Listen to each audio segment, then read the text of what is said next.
Você está devendo ao banco e teve sua dívida vendida? Quer saber se isso pode acontecer sem a sua autorização? Quer saber se podem colocar o seu nome nos órgãos de restrição ao crédito? Essas são dúvidas bem recorrentes entre os consumidores que estão inadimplentes e hoje você vai saber quais são as regras para isso acontecer e em quais casos você pode tomar providências legais. Eu sou Carol Com e aqui no canal Não Me Engane você fica sabendo dos seus direitos como consumidor e também a se prevenir contra golpes. Então, se você quiser estar sempre por dentro do assunto, se inscreve nesse botão aqui embaixo. O banco pode vender sua dívida? Sim, ele pode. Mas não é de qualquer maneira não, existem regras para que isso possa acontecer. Quando o banco vende a sua dívida, esse ato tem um nome jurídico de cessão de crédito e está previsto no Código Civil nos artigos 286 em diante. Resumidamente, lá diz o seguinte, de que o credor pode vender esse crédito desde que no contrato originário, que nesse caso é aquele primeiro contrato que você assinou com o banco, não tenha nenhuma cláusula que proíba essa cessão de crédito. O Código Civil também diz que esse contrato deve ser celebrado através de um instrumento público ou particular. E por que é importante você saber disso? Porque a empresa que comprou aquele crédito do banco, se um dia te ligar para te cobrar alguma coisa, você vai ter ali o direito e a obrigação de pedir para essa empresa te mandar uma cópia desse contrato para você saber se você está falando com quem realmente é o dono do crédito. Porque caso você queira negociar, caso você esteja disposto ali a quitar a sua dívida, você tem que saber se você está falando com o dono do crédito mesmo ou se você está falando com algum golpista. Outra coisa importante que diz o Código Civil é o seguinte, que o devedor, nesse caso o consumidor, tem que ser notificado sobre a venda da dívida dele para outra pessoa. Essa notificação também pode ser feita através de um instrumento público ou particular. Podem te enviar uma carta, alguma coisa assim, que está tudo certo, não tem problema nenhum em relação a isso. Agora, uma coisa que confunde a cabeça dos consumidores e você tem que ficar atento é o seguinte: o consumidor deve ser notificado. Isso significa que quem comprou esse crédito apenas tem que dar ciência, só tem que comunicar, olha, agora a sua dívida que era com o banco tal, agora é minha. Isso não significa que o consumidor tenha que concordar com isso.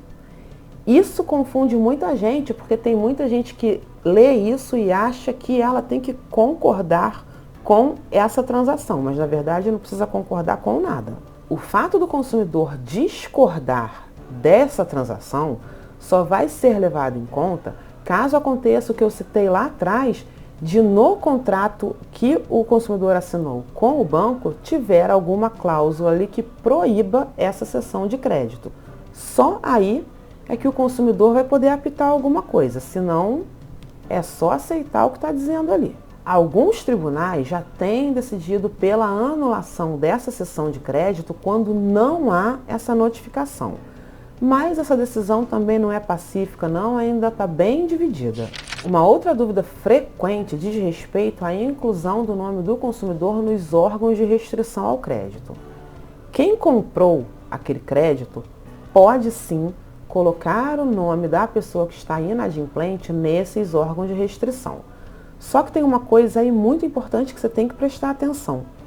A data da dívida não é a data que a empresa comprou. A data da dívida é a data que você ficou inadimplente com o banco. Isso significa que aquele prazo de 5 anos que o nome da pessoa pode ficar nos órgãos de restrição ao crédito não recomeça quando esse crédito é vendido para outra pessoa. E caso o banco não tenha colocado o nome do consumidor nesses órgãos, o que é bem difícil, a data da dívida não vai ser a data da compra, mas sim a data que a pessoa ficou inadimplente. Outro fator importante é que o nome do consumidor não pode ficar nesse cadastro de proteção ao crédito 2 vezes pela mesma dívida, ao mesmo tempo, tá? Porque se o banco pegou a sua dívida e vendeu, aquela dívida não pertence mais a ele, aquele crédito não pertence mais a ele. Então, ele tem que ir lá e retirar o seu nome. Mas quem comprou pode colocar e aí esse prazo continua dali.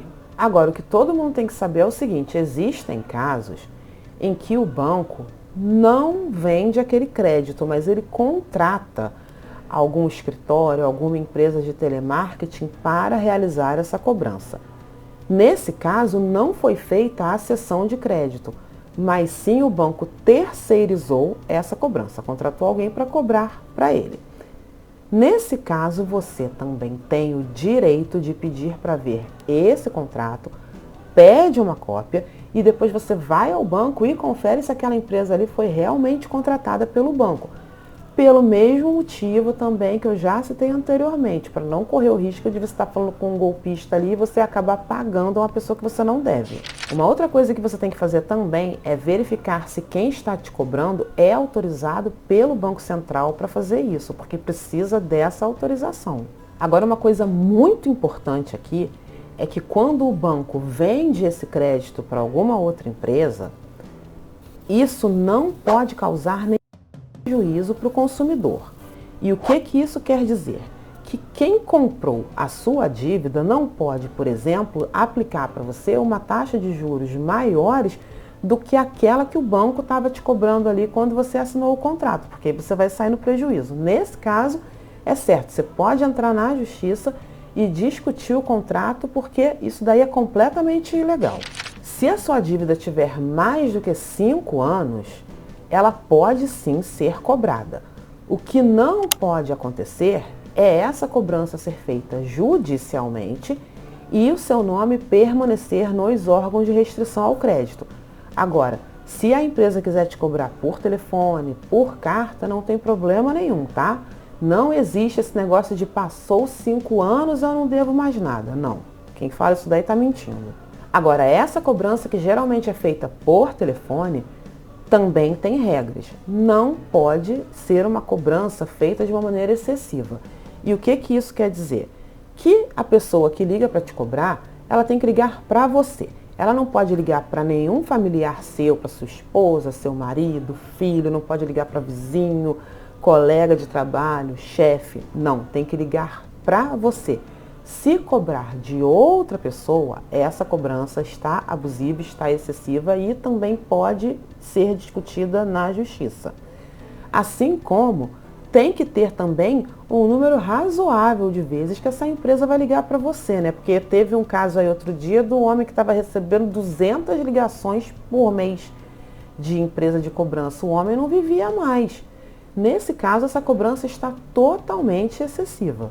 E por que isso acontece? Porque geralmente quem liga para cobrar não é uma pessoa ali do jurídico que tem conhecimento, que sabe as regras da cobrança, não.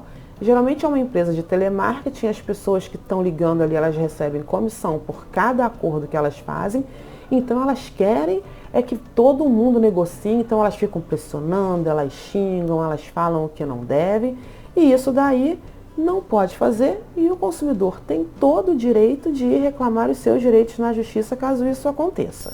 Por falar no que pode ser feito ou não pelo banco, você sabe se o banco pode tirar o dinheiro de uma conta para quitar uma dívida que você tem em outra conta? Eu vou deixar um vídeo aqui embaixo que explica direitinho o que pode e o que não pode ser feito nesse caso e o que você pode fazer para resguardar os seus direitos. Por isso, é muito importante que antes de você assinar qualquer contrato, você leia tudo e caso você não entenda alguma coisa, você tem que levar esse contrato para algum advogado conhecido seu, você leva no Procon, pede para alguém que entende te explicar o que está dizendo ali, porque muitas vezes você assina as coisas que você nem sabe o que significa.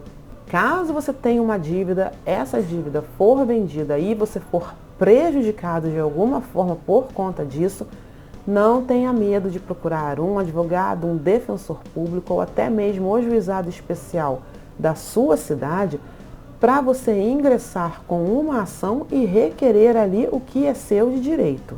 Muito obrigada e até o próximo vídeo.